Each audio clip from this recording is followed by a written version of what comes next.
خود نکاح کر لیں، نہیں۔ اب بے نکاح مرد، اب یہاں سے وہ مراد ہے کہ وہ مرد جس کی بیوی نہ ہو، چاہے وہ، یا پھر دوسرا وہ عورت جس کا خاوند نہ ہو، وہ کنواری بھی ہو سکتی ہے، مطلقہ بھی ہو سکتی ہے اور بیوہ بھی ہو سکتی ہے۔ اسی لیے دونوں صورتوں میں مردوں کو بھی اور عورتوں کو بھی یہ حکم ہے کہ تم ان کا نکاح کر دو۔ تو یہاں سے یہ مسئلہ ثابت ہوا کہ ولی کی اجازت کے بغیر نکاح نہیں ہے۔ رسول اللہ صلی اللہ علیہ وسلم فرماتے ہیں لا نکاح الا بولی، ولی کی اجازت کے بغیر نکاح نہیں ہے۔ اور دوسری روایت کے اندر آتا ہے ایما امرأۃ نکحت بغیر اذن ولیھا فنکاحها باطل فنکاحها باطل فنکاحها باطل۔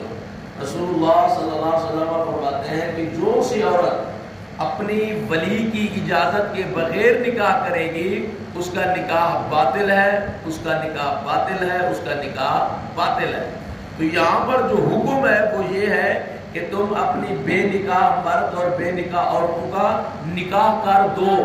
مقصد ولی ہے، وہ ولی جو ہے اس کا عورت کی اجازت کے لیے، اس کی شادی کے لیے ولی کا ہونا ضروری ہے۔ اور اسی طریقے سے ایک اور روایت کے اندر نبی علیہ السلام نے یہ بھی فرما دیا کہ جو شخص،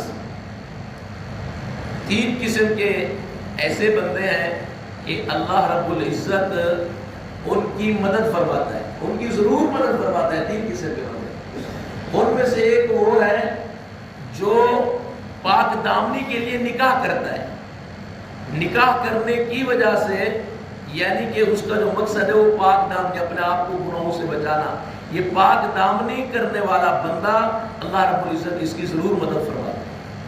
اور دوسرا وہ جو مخاطب غلام ہے، جو اپنے آقا کو ادائیگی کا ارادہ رکھتا ہے، یعنی کہ اس وقت کے دور کے اندر غلام خرید لیا کرتے تھے، پھر ان سے کام، محنت، مزدوری، مشقت کرواتے۔